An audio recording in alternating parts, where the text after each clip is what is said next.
disposed of and to attend meetings of public bodies at which any business affecting their interest is discussed or agreed upon. In accordance with the provision of this act, the Matawan-Aberdeen Regional School District Board of Education advertised this meeting on June 5th, 2024 in the Asbury Park Press and Star-Ledger.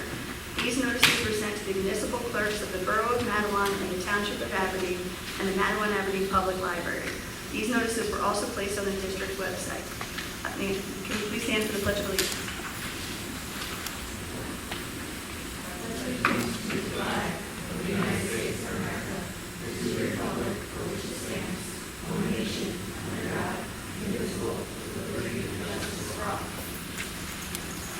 Thank you. Can we roll call? Ms. Silas? Here. Ms. Martinez? Here. Mr. McGovern? Mr. Montone? Here. Ms. Scott? Here. Ms. Burrell? Ms. Warnicki? Here. Mrs. Scully? Here. Ms. Powell? Here. May I have a motion and second to enter executive session?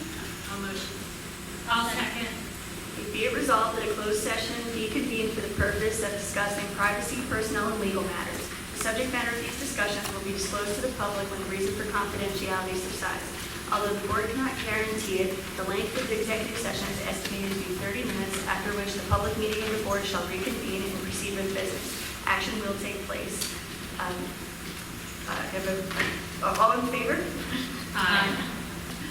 Thank you. We're in executive session. Can I have a motion and a second to accept the minutes as listed? I'll motion. Second. And then can I have a motion and a second to accept correspondence to the board as listed? I'll motion. I'll second. Okay, so then we'll have the superintendent's report.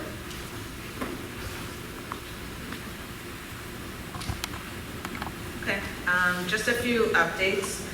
The building administration's been very busy getting and preparing for opening day in September. A lot of work's going on in the buildings in terms of cleaning and technology, updating, and some moves with staff, so it's been pretty exciting.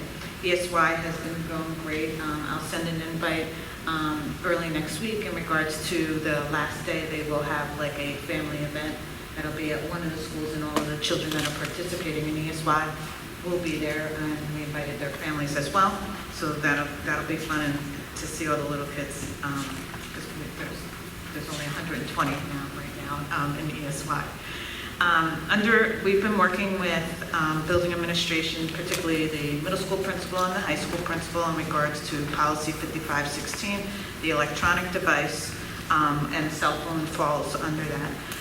We met with both the high school and the middle school administration to share our concerns as central office, but also share some insight in terms of the feedback the board has provided us as well. We shared that enforcement is a non-negotiable. They must adhere to policy.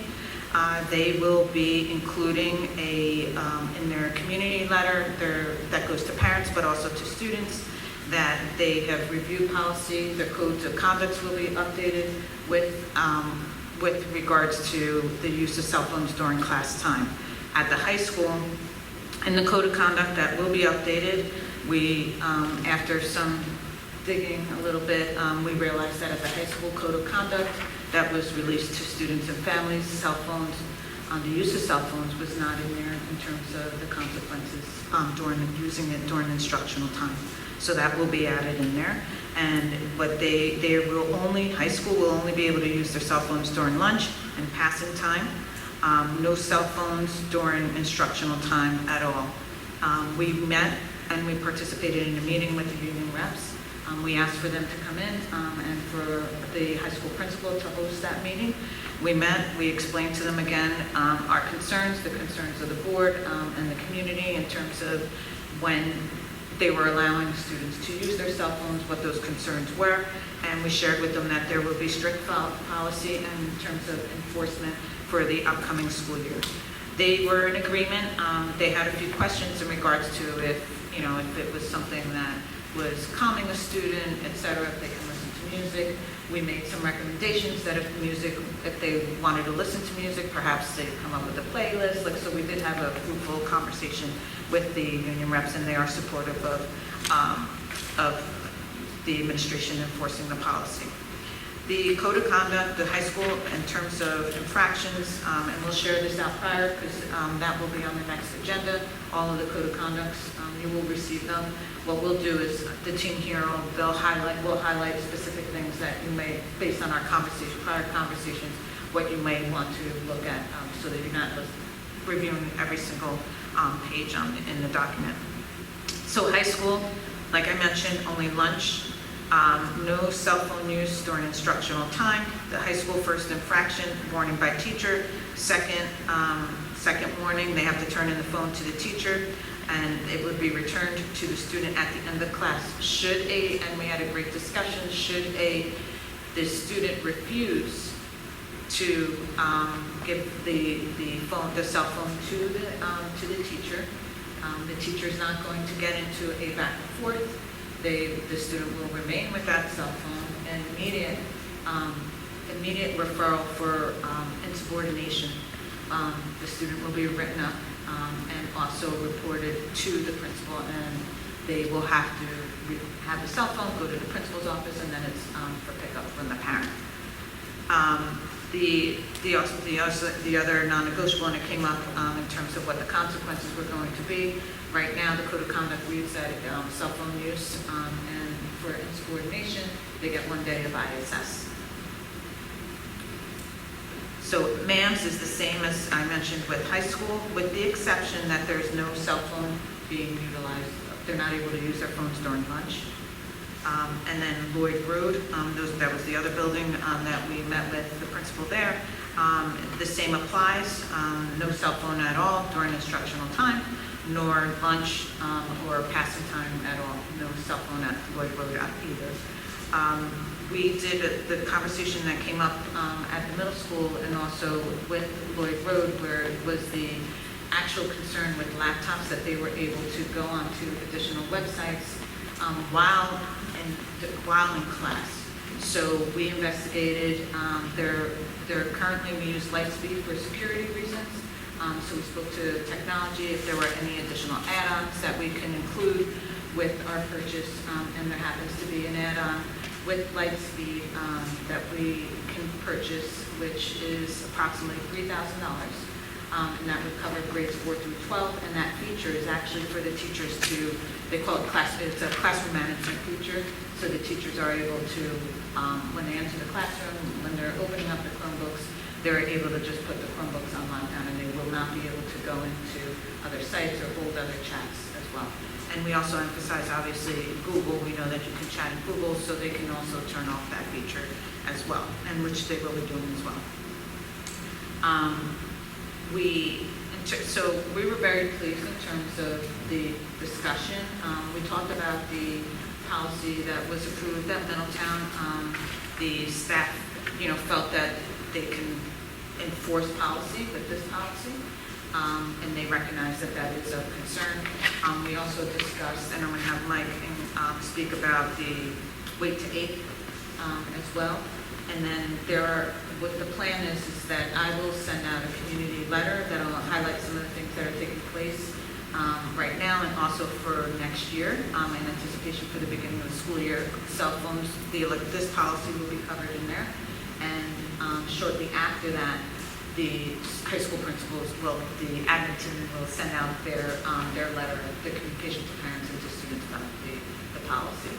We also recommended that both middle school and high school, because they have student council, that they should be reaching out to their student council representatives as well, so that they buy in and understand that it's not that we're putting everything on lockdown, it's just that we need for instruction to be instruction and to minimize the distraction. So we do anticipate that it will run well. Their biggest concern in terms of admin that was shared, and also the staff, is if enforcement, and you all raised the same concern, if it's not enforced, then why would a teacher bother to kind of write a student? So we reassured them that it will be enforced. I'm going to turn it over to Mike to discuss, it was in your board folder, the wait until the 8th initiative, and then I'll touch upon some additional updates. Can I ask a quick question? Sure. So some of the consequence, protocols, the 3 things, I don't know that those are in the policies. Those are, you're saying those are gonna be in the code of conduct? Yes, they don't, and so I believe the policy, the way the policy reads right now is that, it says disciplinary action, it doesn't say specifically. Typically, in most of the policies that we have that refer to like code of conduct, whether it's teachers or students, it's not spelled out in policy. And I imagine, and David probably can touch upon this, but I imagine that if it's probably not in policy because if the infractions change, whether they increase or decrease, then you wouldn't have to update the policy if we included those infractions. Yes, it allows more leeway in discretion. Yeah. Yes. So the other question is, so there's a bunch of different policies. There's like a privacy with digital device use, and then there's actual use. I'm gonna have to go back and look, because I don't remember if the policy states that you can't use it during you probably have seen it recently. Does the policy say for high school only during lunch and passing time, or doesn't, right? No, it says approved, by, I think it says approved by, I'd have to pull it, I think it says approved. Might be Like approved. approved by the principal. So whatever the approved times are, so Correct. then I guess it goes back to the code of conduct as to what those approved times Correct. are. And so the administration said they're not approved. So and that was the reason why we had it. Yeah, We I can think we tighten need up to. that language, Yeah, maybe go we can ahead. revisit that. In the policy or in the? I guess, well, yeah, 'cause I guess the question is, something that would be helpful is that this would help the board support the administration and the teachers, because I guess there's the what if scenarios. What if a parent has a problem with all of this and says that it's not supported by board policy? Then we could, that this is a way for us to tighten it to help the administration enforce. I mean, not that we don't need to spell out everything that all the punishments or whatever, but saying right there that it's at the principal's discretion, whatever, and is subject to progressive discipline, like really laying that out clearly. And that it applies to cell phones. I thought it applied to cell phones, and you said that, actually this was probably written for laptops when students were using laptops. Yeah. So Particularly during it could COVID. be helpful to So, take my. I'm not sure if you want to get into this right now, because this is a lot about the whole phone thing that I wanted to discuss, or you want to wait till I give update on policy? We can wait. Okay, because the committee has forwarded you the Middletown policy. I gave it to all the board members, and we are not in agreement with that electronic devices policy. And we'll talk about that, and that's part of why I wanted to meet with you today, to go over all of that. The reason being is that all of those policies, and I listed them all here, and I have every single policy under tech, every single one of them, cell phone is used one time in one policy. It is all about umbrella of technology, and we want something specific to only cell phone, type, small, to the point. That's why I gave out Middletown's policy, so that we could look at it. It's a very rough draft. It has nothing to do with our district. It's just a template to get us going. But I went through, and we can do this later, like I said, this isn't the time, but I went through 7 policies that we have right now listed, and none of them are geared towards cell phone. So when we do the update later, I would just ask that you would be open to hearing. I know you're, of course, and I think that it would make it easier on admin, because it's so small and people would be more apt to read it versus finding any cell phone information in these other policies. They're like 6 pages long. So we'll talk about it a little later though, but thank you.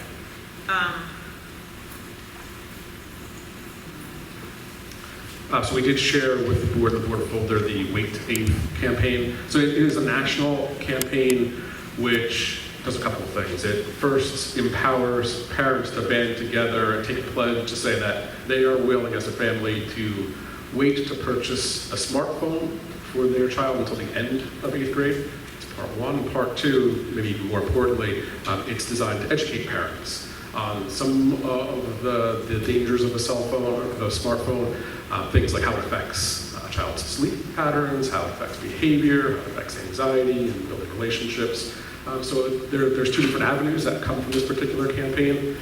So we've had community members approach us saying that they're interested, and really what they wanted to know from the board is that would the board support the fact that parents want to do this, and using your own networks and social media, pushing it out, saying, we're aware of the Wait to Eighth campaign, we support it, and we hope you would pledge.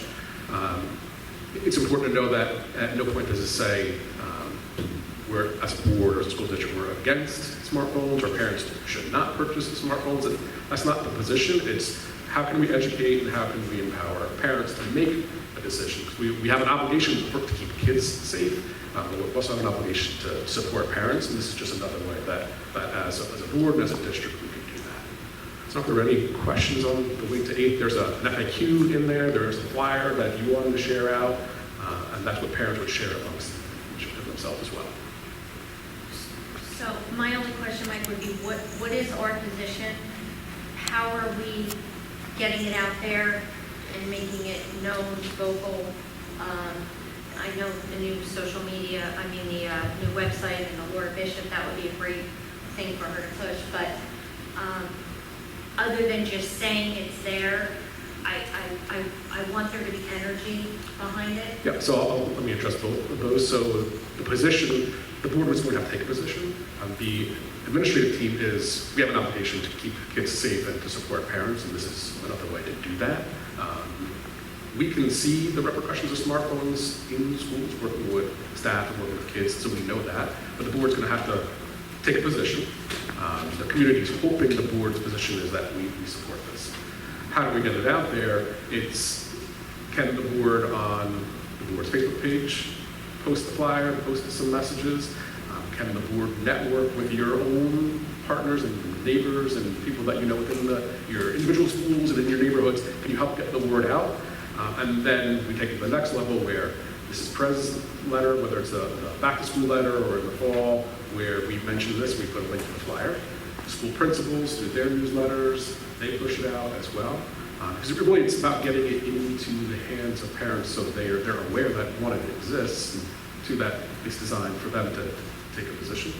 And then it's continuing to get that message out where if we do it in August, September, great, but we need to continue to do it again throughout the year. Because part of the process is that they're looking to get 10 people sign on and take the pledge per school. So while that may seem like a small number, in order to even achieve double digits, you have to have that awareness. Thank you, Mike. And then maybe whatever we move forward with the cell phone policy, that would be the time to attach it to that, and so that the kids and the staff and the families are aware moving forward when they enter the building what is actually going on. Meaning wait till 8. This is the cell phone policy. Just making sure everybody's all on the same page walking in the door in September would be a way. And I had mentioned to Mr. Lehman today, sometimes kids sign policies, having them sign off that they read the policy, however we do it, that they can't say they didn't know, and that teachers don't have to be warning or saying, well, somebody didn't see it. There has to be multiple avenues and they see it, which would be a good time to add that with it, the pledge. Your thoughts are really interesting. So you're saying, I don't know if this is doable technology-wise by September, but it sounds awesome would be that among the bazillion things that you signed as a parent, because I feel like that's part of it too, that parents are aware that they can't call their kids during the day because the kid's phone's going to be off, that they can't text their kids during the day because the kid's phone's going to be off. These are things that a lot of parents are kind of used to that, honestly, for me, I find it disruptive. No, I agree. Yeah, Ms. Pell, when we did our committee meeting on Monday and we talked about the phone policy, somebody had brought up, can they sign something? Now, I remember when my kids were in high school, they would have to sign, the disciplinary going into school, this is your criteria. So can they sign something, whether they really absorb it or not? At least we know they saw it and signed it. Parents making sure they get something, just so that everybody's on the same page. Whatever that looks like, that would be up to admin, but just an idea to put everybody in the same place. I just have two quick thoughts. Maybe something in the Genesis portal. There's a lot of hard stops before you can get in. So the Genesis portal. Also, though, I would try to use different types of communication methods, right? So not just electronic, also written. So some people don't, they should log on to Genesis, they might not. They get a written copy that comes home, has to be signed, all different avenues of communication. I think, and then also, I was wondering if we might be able to partner with the PTOs of the buildings for the Wait Till 8th, and maybe they can come up with some ideas also to reach their community members of each building. Just two thoughts. So I can speak to that. The short answer is yes. So the community members who brought it to our attention have already reached out to the PTOs to start that piece of it. So once we're ready to go, like I said this evening, that is when it can start to roll further. Yes. Can I just add something to that? I'm wired in with my school board colleagues all across the country just because of the organizations I'm involved in.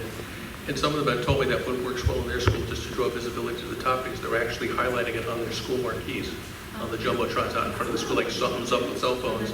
So like it's literally in people's faces that something's going on here. So just passing that along. All right, thank you.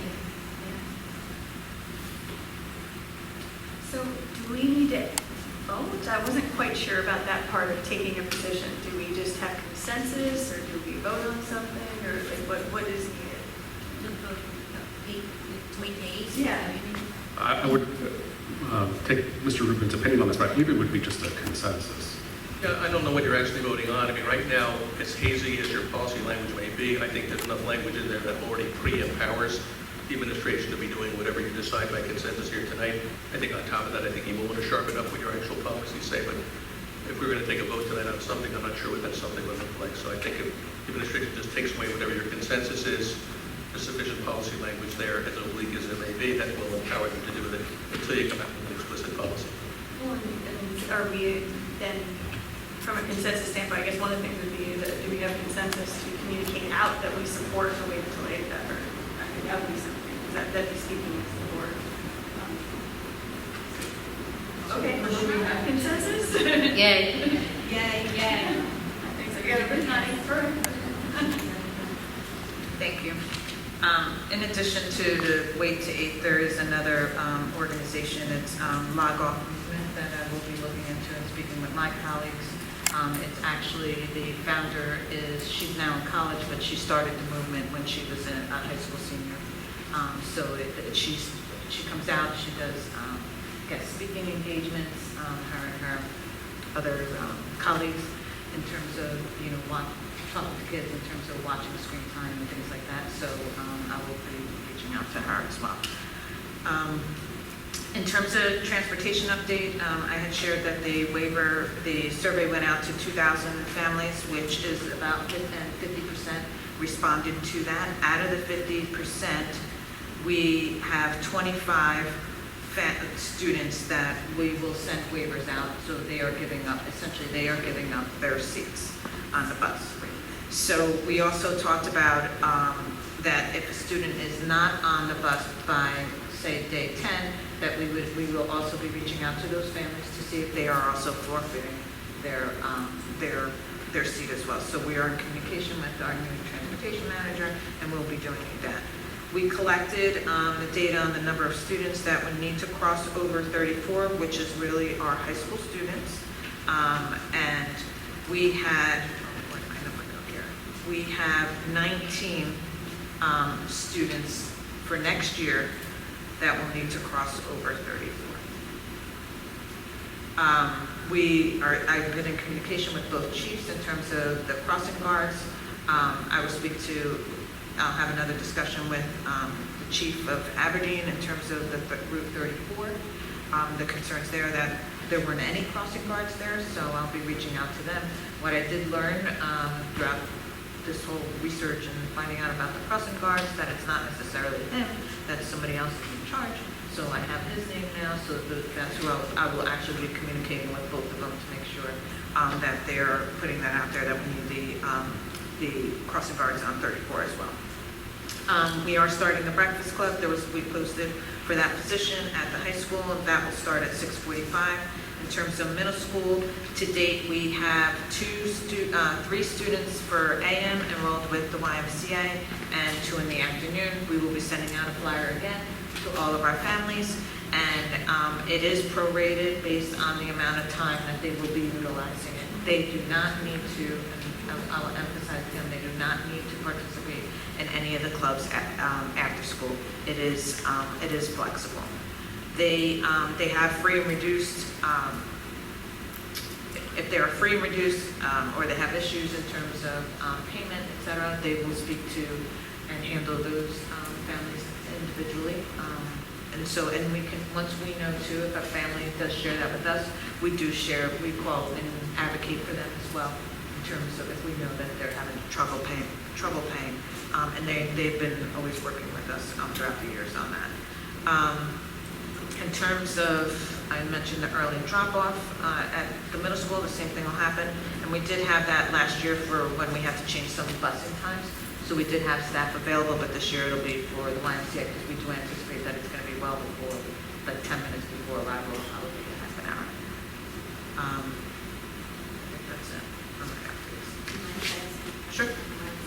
So, because I know there's minimum that we need to meet for the YMCA, so is there a certain date that we're aiming to, if we don't get the number that we need for the minimum, that we can alert the families and do breakfast club or something else at the middle school as an option? Like, is there a date in mind? Because there's only like a month, a little over a month until school starts. I wasn't sure if you guys had like a hard stop, because the money would have to be, I'm assuming, refunded to parents. I have to say that the YMCA has been very good with that in terms of what we are under. So we've been in contact with the director, so we anticipate that we may be under. The ideal is 15, but we're hoping to have 10.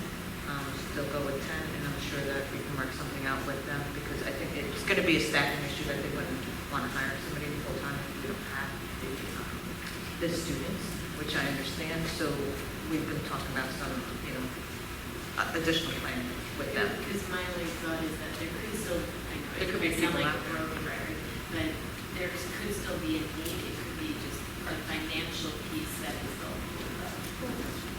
The other thing, I mean, this isn't a criticism, this is just an observation as a parent of I think I'm the only one here with a parent entering 6th grade, of a child entering 6th grade. I haven't received the flyer or anything. I have not received any communication. Oh, yeah, I'm sorry. Yeah, two people with kids entering 6th grade. But yeah, I haven't seen any communication. So I'm sure that signups will go up when parents are aware of the service. Yeah, I was going to ask, is there a way we can continue to blast this on our Facebook page as far as all of these, the Breakfast Club and the academies, the before and after academies? Because it's hard to communicate, but we need to continue to communicate these options for parents. Yeah. So, Ms. Perez, can I just ask you a question? Just going back to your list. So the waiver information, I just want to make sure I understand. So it went out to 2,000 people, 50%, well, we gave it like a 10-day, correct? At the 10-day closure, we had 50% responded, and out of that, 25 said they don't need it. Moving forward, we will get something written on them. Is that what you mean by that? So now for those 25 families, we're sending out the waiver form. Got it. That's in accordance with policy, and the families will complete that, so we will remove them off of the qualifying list. There are families that now, I guess because it's been out there, now people are talking about it 2 weeks Well, later. that's what I wanted to talk to you about. about the survey. So we are receiving those calls rather than opening up the survey again. We are taking the calls and then asking, doing it over the phone. Because we did find that parents were sharing the survey with non-qualifying, and then they were saying, I can't complete it, and they couldn't complete it because they weren't qualifying families for. So So we're going to just go old school, they call in, we'll ask the questions, and then we'll add them to the. Okay, so that was, Go ahead, please. but that's where my concern is. So we shut it down, but there was also confusion because of the reply all. So now that it's shut down, how, like, I don't know how to articulate this. How do we know we reached all of these 2,000 before it was shut down? Because now people are calling that still qualify. They hadn't read their emails, so as everybody's catching up or coming back from break, now they're reaching out because they still received the original survey. It's just when they're now trying to go into the survey, it says the survey shut down, and then it has a number to call. Okay. So they're calling that number. So what we're doing is asking them, did you need transportation? Yes, okay, nothing to do. If you're saying, no, you don't need the transportation, then we're going to follow that up with a waiver form that comes right off the Department of Ed website. And then we're turning that into a form that they'll complete, that we'll have on record.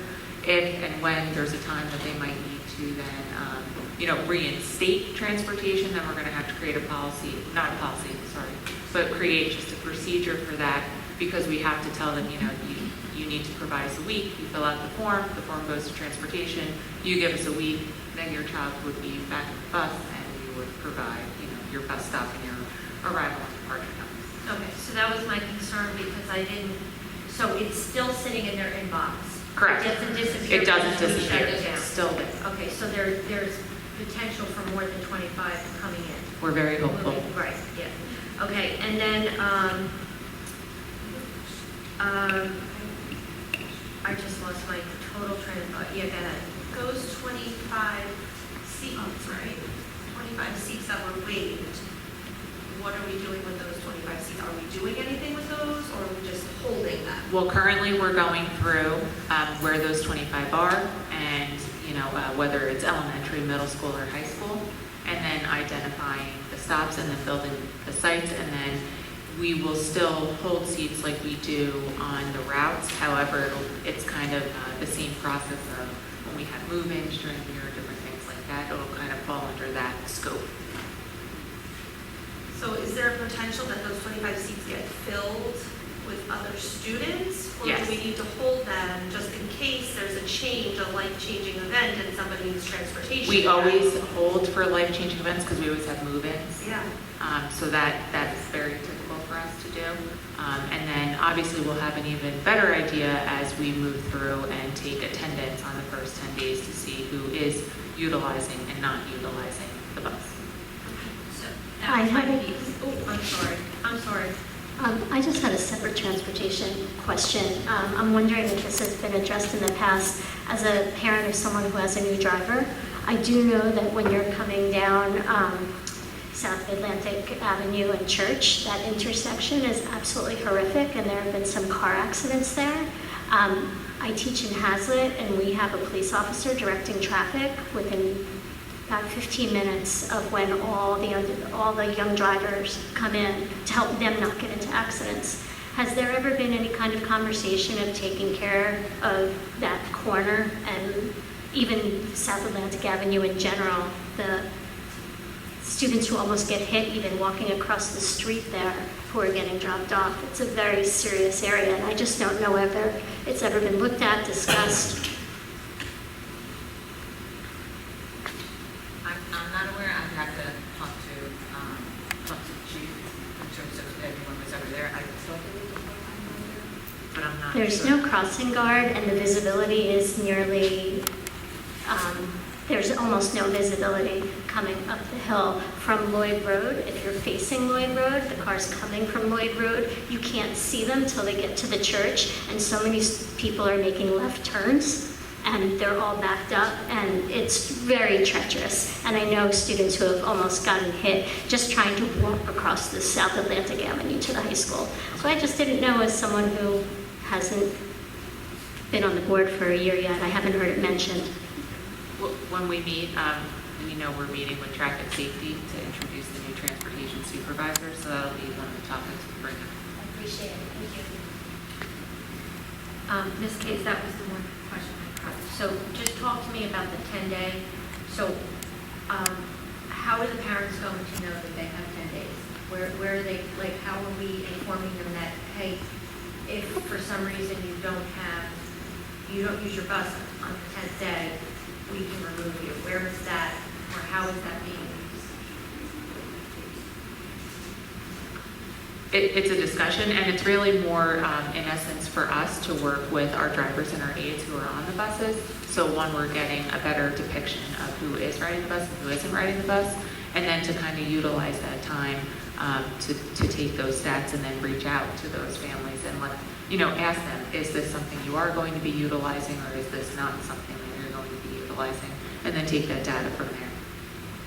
Good, so at the end of the 10 days, because the bus driver does normally takes attendance, is that, like, who is? It's been touch and go. They definitely took attendance during COVID, and then, there was a differential last year where we didn't, and however, we brought back that, attendance is necessary. We are looking at, what softwares can assist with that, but in the meantime, obviously, they have a list of the children who should be riding, so. All right, so that was my question, just the logistics of, A, do the drivers know that they have to, that it's mandatory they take attendance, then at the end of the 10 days, is the transportation department then follow up to see who's not 10 days? I just have to, these things have to, I just need Yeah, so process those, in my mind. the attendance records will get turned into transportation, and then transportation office staff will need to be reaching out. To that individual family saying, hey, Correct. we noticed you weren't available, on the bus, do you need it, do you not need it? Right, and it also helps them with patterns too, right? There's some students that might need it Monday, Wednesday, Friday. Thank you.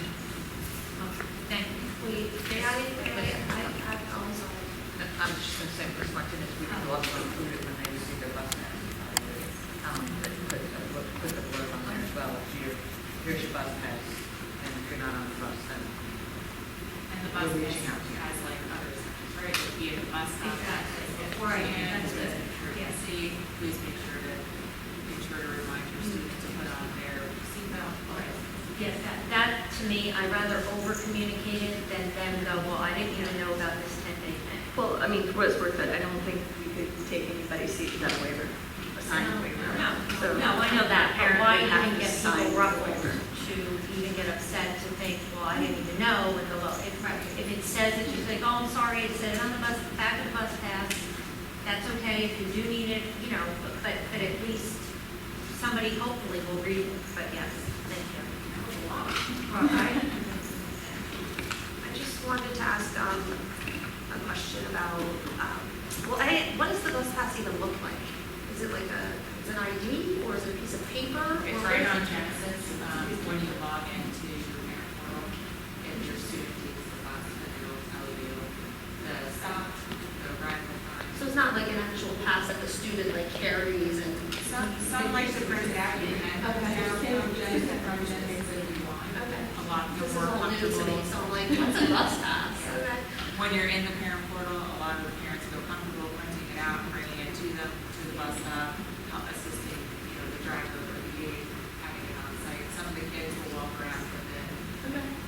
Not everybody, but it is So there. this is kind of it's helpful because it has the bus number on it, because finding your bus when you leave at the end of the day, it's nice to have that piece of paper, because it's like, what's the bus number?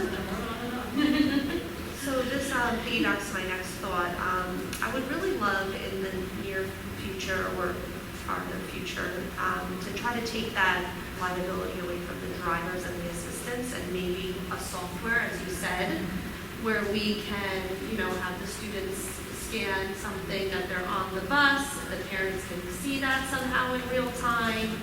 And then the bus drivers and the aides don't have to worry about the kids' schedules, right, per se, because they're being tracked safety-wise where they're at with the scanning. So I know you said software, I love that idea. I know family members in other states utilize these softwares, and it just sounds like a great security for our kids. Yeah, much safer, so maybe one day. Thank you. Great, excellent, thank you. If there aren't any additional questions, I'm going to turn it over to Mr. Lehman for the presentation on NJGBI. evening.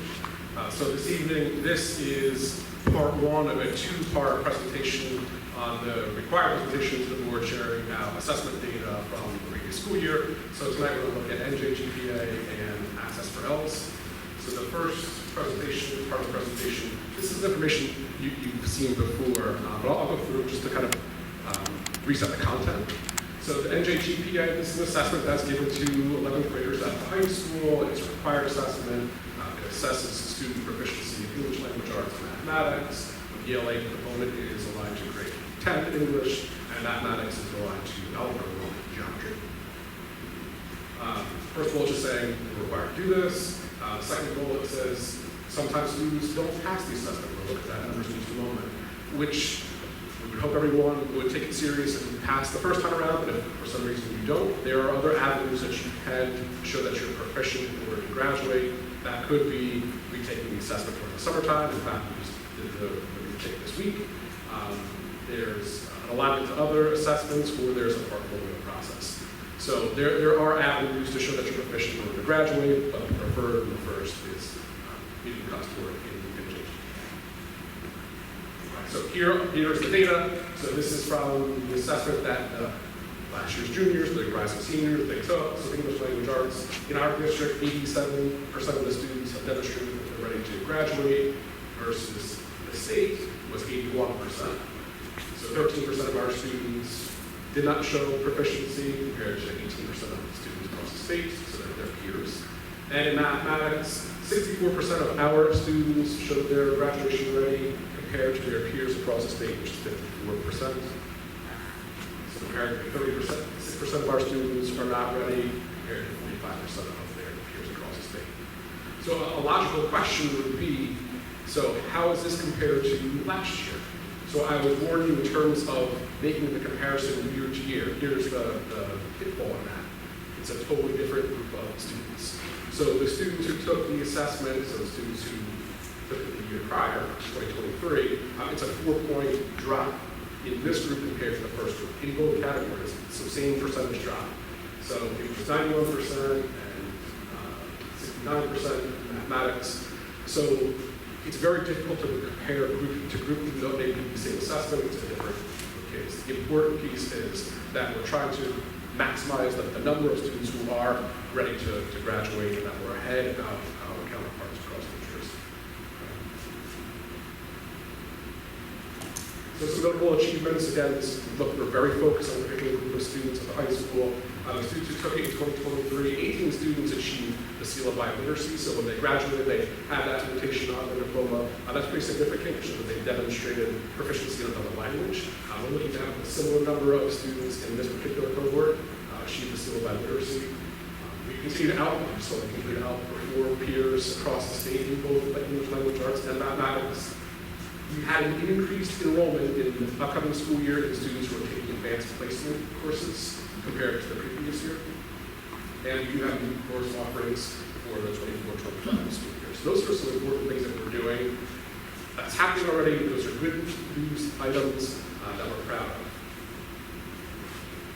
But when we look at the scores, we don't have 100% of our students showing proficiency. So what do we do to improve the 13% of the students who are struggling? How do we raise that proficiency rates? There's some things that we're going to be doing. First is new academic pathways for the 24-25 school year. So the principal at the high school presented to the board in December, January. He shared his plan for the new pathways in the academies for the school year. Parents and rising freshmen were invited to come for open house in an evening in January. Students got to come back again to meet with staff and counselors to hear about those pathways. That is happening. That will be rolled out for the first day of school. We are addressing chronic absenteeism. We're addressing that across the district, but it's mentioned here because it's important. First, if you are in class and you're learning, your test scores will improve, and you have to show up to take the test. So we recognize that being absent chronically, that's 10% of the school year. If you're absent for 10% of the school year, you're considered chronically absent. So we need to address that, and there are a lot of reasons why we need to do that. Test scores are just a small piece of it, but it's important, especially since we're talking about assessment. We We are, for the upcoming school year, we're developing a tutoring / mentoring program for high school students. We have funds through a grant, so the Title I funds will be dedicated specifically for a tutoring program for students that have identified in subgroups that are struggling in English language arts and in mathematics, and need some additional help in terms of connecting with the school and building relationships.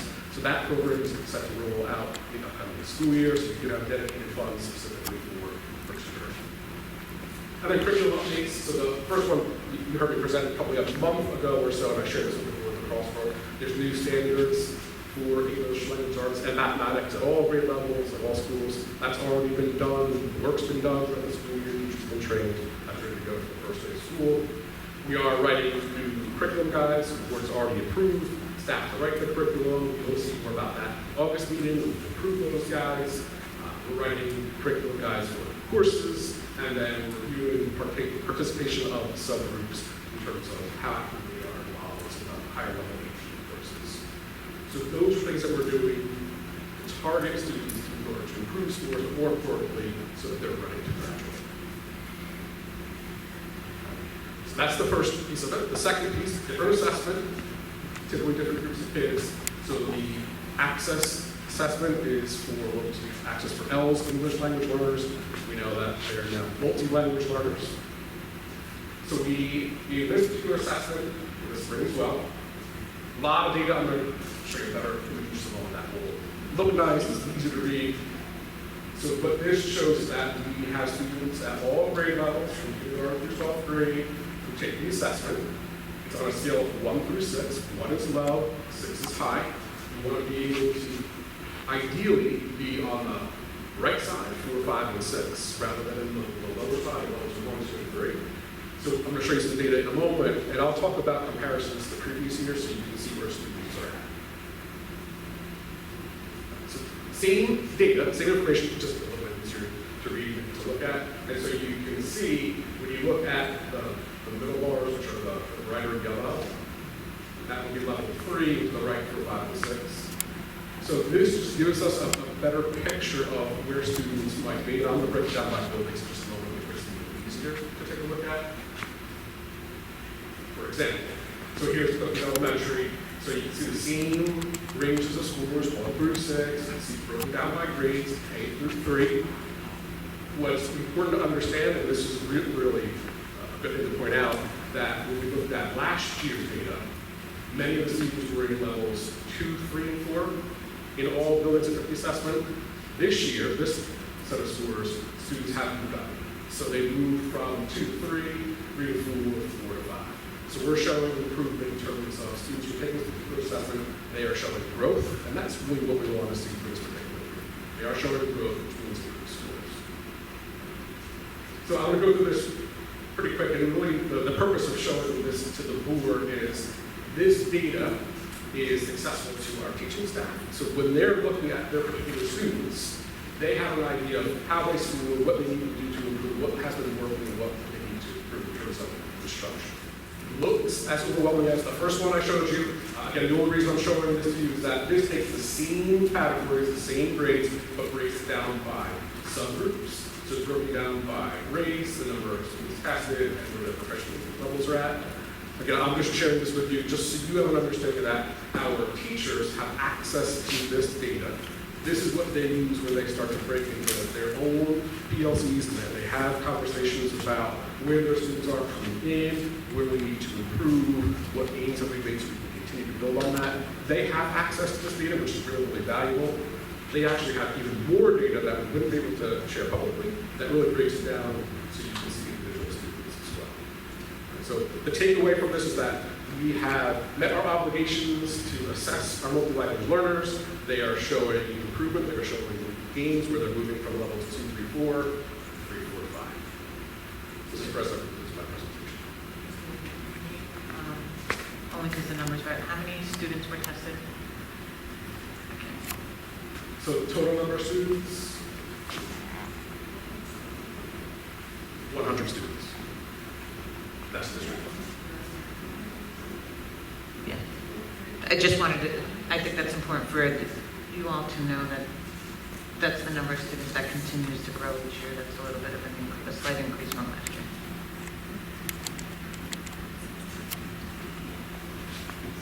Open up for questions.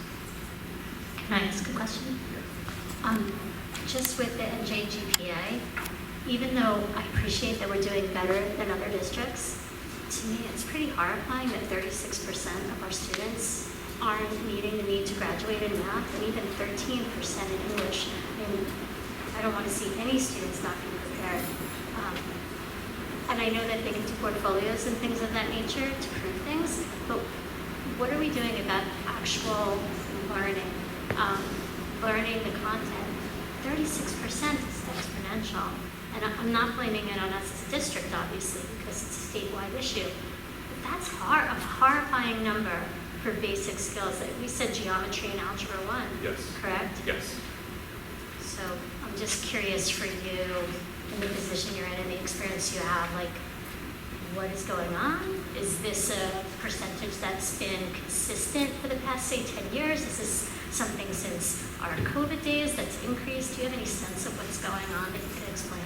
So let me start with that last part of that. That's the hardest part because this is only 2 years into giving this assessment. So this was a post-COVID assessment. 11th grade graduation assessments have been around forever. I had to take one when I was a student. That's going way back. So that's not a new thing, but this particular assessment is new. So it makes it difficult to look for trends in the data because the test is new and then we change the students at every year taken. Putting that piece aside, because another year or two we will have pattern students that do this. So then what are we doing in terms of the instructional piece? So there are a couple of things. First, the restructuring of the pathways was a big part of why are we restructuring the academy pathways for students. One is the students have a better connection to the school, to academics, to peers. It also should promote better attendance because those are some of the basic things that we need to do. We need to have students in seats and engaged with learning before we can see growth. So that was one of the reasons for the changes in the academy. The other look at this is looking at some of our own curriculum guides, where we are addressing some of the needs, some of the basic needs, instructional needs for kids. When we look at changes in standards from the state of New Jersey, they're also recognizing that students, especially in mathematics, are struggling. So they've adjusted some of the standards, knowing that in some grades that maybe we're waiting too late to hit on some of the basic mathematics concepts that should be happening earlier, middle school and elementary school. So that's an important piece of it. So taking all those things together, and then the other part is making sure that students are taking the test seriously. Where we see 87% of the students demonstrated proficiency, and we're assuming that they took the test serious. And not that this is an excuse for the percentage that didn't do well, but we anecdotally have heard from students, it's another test, I didn't take it serious, I rushed through it, and sometimes scores reflect that. So how do we get the message across? Partnering with teachers, parents, letting kids know it does mean something. Quick, so a couple of things. I agree with you 100%, Lori. I'm not, these numbers, I'm staring at them saying, is this our expectation? This is what we're expecting to see out of our students because these numbers are terrible. And maybe we're doing better than the state, but we're saying that our students aren't ready to graduate in 1 year. And that's very sad. That's very sad to me. I do think that, I'm wondering, you know, you mentioned maybe one of the strategies is tutoring and mentorship through a grant, but it's too late at this point. And can we focus on the younger students, the incoming students, with them, the tutoring and the mentoring? And I know this has been brought up before at these meetings. We need to start with them before 11th grade. We're missing the boat here. So that's an option, but we need to look prior to 11th grade because if we're talking about tutoring at 11, it's too late in my opinion. I don't know if that's... So tutoring is available for all high school students. So we should probably try to pinpoint those students that need that tutoring so we don't get these scores in 11th grade because I agree they're atrocious and it's a very sad situation. And then I had one more thought. I was just going to relate this to me personally because my upcoming second grader, I'm home trying to teach him math facts. which is a painful process during the summer because children think that they don't need to do anything all summer long, but I'm teaching them this math facts because we didn't do that in first grade, and I don't know if that's part of the standards or not, but we should be doing this in elementary because these are basic components of learning, so we should probably look at the basics and not all the other stuff, get back to the basics. So I'll address the mathematics just real quick. So Mrs. Perez and I were at a conference this week where we were in Washington, D.C. with EAB, our research firm, and we bring in school leaders from all across the country. And one of the topics that EAB is going to be doing some heavy research in is mathematics. They kind of position as the mathematics wars that kind of will replace some of the concerns that people have had for many years on reading and literacy, where we're looking at how math instruction is not being reflected in terms of student success. And so while it's not unique to New Jersey, it's not unique across the country where students are struggling in mathematics, and there may be a variety of reasons why. So they're going to be digging deeper into the why, and then also providing strategies in terms of what can districts do to address this, because this is a significant issue, and so we're just seeing a small piece of that. I appreciate all the research, but we can't wait for the research. Like as a district, I think we should just maybe start focusing on the basics of education and bringing it back to that so we don't continue to end up like this. Understood. Can I ask a clarification question, just because well, I'm pretty sure I know the answer, but the numbers there do not reflect, so let's say the junior class is 300 students, it's not 36% of 300 students, because a lot of the students actually don't take the test. So like if your student is taking AP classes or advanced level classes, they actually don't take these tests, correct? Yeah, so there are some exceptions. Yes, no, agreed. I'm just saying, like, if the numbers seem a lot worse if we think it's 36% of 300 kids. So we're still, obviously, we want the numbers down. But I just want to clarify, the numbers are not the full class, it's a portion of the class. Correct. So in those classes, I guess I'm trying to understand the tutoring and the mentoring. So right now, correct me if I'm wrong, the tutoring and mentoring that happens is after school, but it's students doing it. This will be different. Perfect. Yes. Because the students, because, some of us have students who actually are doing or show up because, their classes require it. Nobody really shows up to be tutored. Like our kids go to tutor them and they sit there and they're not tutoring anyone. So I think if it's not kids always tutoring and mentoring, we may have a better turnout potentially. Because I think especially in high school, sometimes, amongst your peers, you don't want to seem, you might feel uncomfortable. So same with middle school. Like I just want to make sure it's that. So when we say grant funds, are there stipends attached? Yes, so this was specifically written for staff, certificated teachers, Perfect. Okay. to be paid to run. Gotcha. No, that's a great answer, because that was my concern, is that we just, we're paying the staff to do it. Because the students can do a good job too, because some of them are fantastic at teaching. But, if you've got some kids that just are struggling and they don't want their friends knowing they're struggling, staff members, might be Different level of expectations. Yeah, but I agree too in terms of at a younger age, because I think by junior year, it's got to start at the lower levels in order to really make an impact here. And also I do agree that not everyone takes those seriously, so I think even if it's, the parents know that their kids are taking these tests, but if they really fully understand what it means, like your kid isn't going to graduate, or now they're doing it over the summer or the fall again, or you have to come up with, I think there's even an alternate way to think you can get your kid to graduate. So it's a whole process. So I think the more we make sure parents are aware it's important, the better. I have a question about the tutoring as well.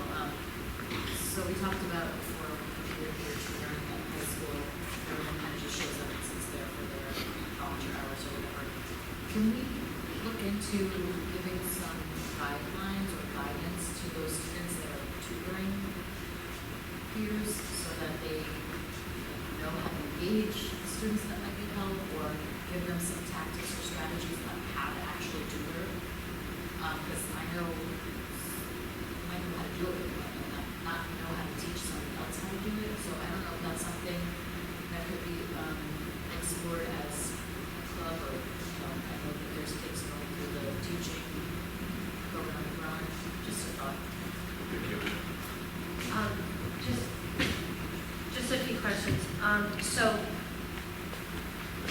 will this, so first of all, how soon are we gonna see this as far as like the grant money and being able to do this? So it would be rolled out in the fall, and the reason why it wouldn't happen on day one is that we want to be able to do some universal screeners, like we talked about at the last presentation, so we get some baseline data, to see where students are at, post for staff, have staff approved, and then we'd be able to roll it out for October. That would probably be the earliest. And now, in the middle school, what do we have for tutoring available? There is an academic advisory program after school. Board members have talked about this before. While it sounds like an important program, we may not always engage students after school. Led by adults, not by students, different from the high school program, but it's having students attend that program. So if students who were indeed attending the program, great. But you have to get it's the attendance piece, it's the engagement piece to get the kids to come. So at the moment, that's what we have. There's no grants or grant funds for the middle school. That's something that if we had an opportunity, absolutely we would do so, but at the moment, the funds were for high school. And, so for the middle school, what is the process of that? So let's say a child needs help. Does the parent have to sign them up for that? Is it just every day on Wednesday, guys, you go to room 200? Like, how does that work? Yeah, so parents can reach out to the school counselor. Often it's the teacher making recommendations because they're the first ones who are going to see the student struggle. Sometimes struggles don't always show up in tests that are taken given back. But teachers are trained to recognize when students struggle well before the assessments. So that's a big piece of it. But keep in mind the schedule for the middle school much different than in all of our other buildings, where they have that longer block. So teachers have remediation time built into the schedule so they can pull small groups. That's one of the big professional development trainings that we're doing with staff this upcoming school year is training middle school teachers how to pull small groups, do center-based learning, to really identify the students who are struggling. How do you make that adjustment? How do you remediate right away rather than waiting until on Wednesday when there's the after-school program? When you can intervene faster, you get better results. So there's really no like, well, this may happen, but it's not necessarily on the books per se, but like a teacher, I stay after on Wednesday, if you guys want to stay after with me, there is none of that. That absolutely happens. So teachers, and speaking as a former teacher, that's what you do, right? So as teachers, you want to make sure that your students are succeeding. So the way I did it, there were 2 days that I was after school, a week into my students' school, when it was time to come, and often I would say, there's a test coming up, or you got an essay coming up, I encourage you to stay after school. So teachers will do that already. And that's not paid, it's not a stipend, it's teachers who take responsibility to stay after school because they know the value of their kids. Well, that was my next point. That's non-contractual. Correct. That's totally up to them. And is there anywhere, like, is there any, so what teachers are staying after? Can you let admin know, like, does the admin of the building know that Mrs. Jones always stays after and she stays after, it's on a Wednesday? Like, is there any, or is it just whoever feels like staying, I'm gonna just stay today, hey guys, I'll be here today for an hour, like, is there a process? So teachers create their own schedules, but they should be letting building administration know that's for us to see. Right, So yeah. principals want to be able to know who's Right. staying after school in terms of adult supervision of kids in the building, making sure that if a parent calls, they want to know where their child is. So things like that, there has to be a level of reporting and accountability for safety. But what I can do, I can reconfirm with building principals, really middle school, high school, to see what their processes are in terms of how they're keeping track. Yeah, I'm just curious, and the difference in math and language arts, is that difference usual, or is this a bigger difference than normal? That difference is usual. Even in previous assessments, you'd only see a significant difference in terms of language arts, math. We could probably talk an hour on the reasons why. Right. If we ever want to do that at some point, I'd be happy to indulge in that conversation. A lot. It's more philosophical than anything else, but there are reasons why there are differences. All right, thank you. May I ask a question? So we know all kids are not standardized test takers. What are we doing for them and how are we deeming it appropriate? Aside from our special ed kids that are taking DLM, and we know that further IEPs are not taking those standardized assessments. how are we deeming it appropriate that they may take another assessment, and how does that factor into our percentages? So something like this, where we're just required by code for students who are eligible to take the test, they take the test. But I think what's more important is that this, well, the scores are what they are, and it's important that students do well, that we don't walk in on day one and start talking about the test. That's an important conversation where staff feel the pressure of high-stakes assessments, when staff feel that, students feel that. And so whether you're a good test taker or not, often that's the conversation of, I'm a good student, but I'm not a good test taker, and now additional stressors are on us. That's important to understand that there's multiple ways that we assess kids from preschool through 12th grade, and it's not always in this method, actually it's quite less than this method. That's really important to understand, is that we approach assessments and learning in different ways. It just happens to be that the climate in which we are educators in, that emphasis is put on this, but this is not the sole reason why we teach these test scores, right? So it's about keeping kids safe, keeping kids engaged, keeping kids learning, getting career ready, college ready. This is just one of the benchmarks of all of it. I feel like this skews the data a little bit. We're not It does. talking about all of our other kids Yes, you're that are correct. taking alternate assessments. Yes. I think it needs, a darker picture of what's really happening.